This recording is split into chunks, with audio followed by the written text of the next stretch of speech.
Evening. It is Pastor Trish, and it is Monday, August 24th, and we are beginning our 24th week together of doing these evening devotions, these uh, evening devotions that we began at the beginning of the pandemic, and it's week 24 of that.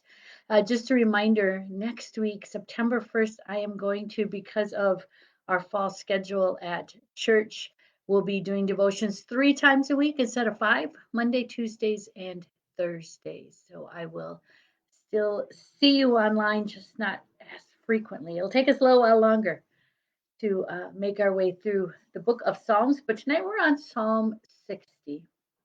And Psalm 60 is a community cry of lament, and the community has no qualms about yelling at God for deserting them, for perhaps rejecting them, for not doing what they would like. And you will hear that in the first part of the psalm, and then we hear God speak, or someone is speaking for God. It depends on how you want to interpret this psalm.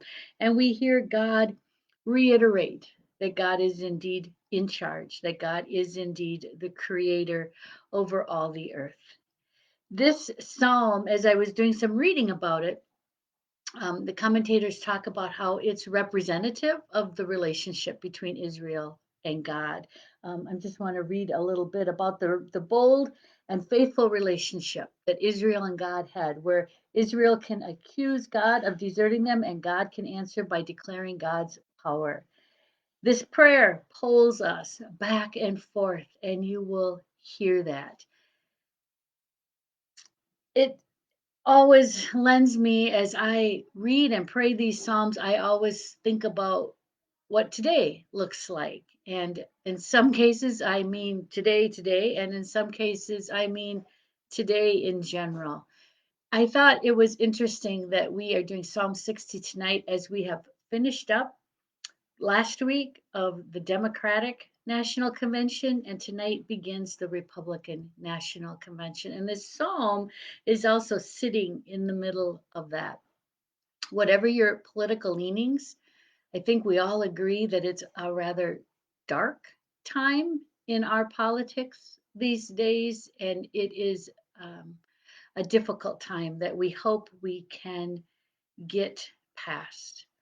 And with everything that goes on, I sometimes wonder where God is in that, and how we are listening to God, and how we are keeping as well the covenant with God and all of those things. And wonder as well if the darkness that we face in our world today, it much of it we've brought upon ourselves. But I continue to wonder where God is in that. And I think about the long stretches that Israel and God had, where over and over again they would make the covenant and things would go along well. And it was always Israel, of course, that strayed from God, stopped keeping the covenant, wandered off. And there were always consequences for that behavior. And they would repent and come back. God would reiterate God's love for them. And then that story would repeat itself. And sometimes that period of wandering away and the need for consequences could go on for a long time. Was I think about how long do we have to live through our darkness, it makes me ponder that. How long will this be before, in many ways, we come to our senses and ask for forgiveness and recommit ourselves to the covenant? On the other hand, God has been there all along, and you will hear that in this psalm, that God reiterates, I'm still here. I'm still the creator. I'm still in charge, even though you might think otherwise. So here's Psalm 60. Please pray with me. God, you have rejected us, shattered us. You've been so angry. Now restore us.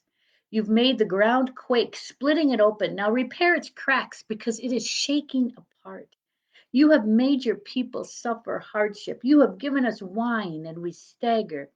Give a flag to those who honor you so that they can rally around it safe from attack. Save us by your power and answer us so that the people you love might be rescued. God has spoken in his sanctuary. I will celebrate as I divide up Shechem and portion out the Succoth valley. Gilead is mine, Manasseh is mine, Ephraim is my helmet, Judah is my scepter, but Moab is my washbowl, and I'll throw my shoe at Edom. I shout in triumph over Philistia. I wish someone would bring me to a fortified city. I wish someone would lead me to Edom. But you have rejected us, God, haven't you? God, you no longer accompany our armies. Give us help against the enemy. Human help is worthless. With God, we will triumph. He is the one who will trample our adversaries. With God, we will triumph. I think that that becomes our prayer more than anything, understanding that human help is worthless. But with God, we will triumph. And so we trust in God and continue to yearn to, listen to, and try to follow in his ways and in his will for us. Have a good evening, and we'll see you tomorrow.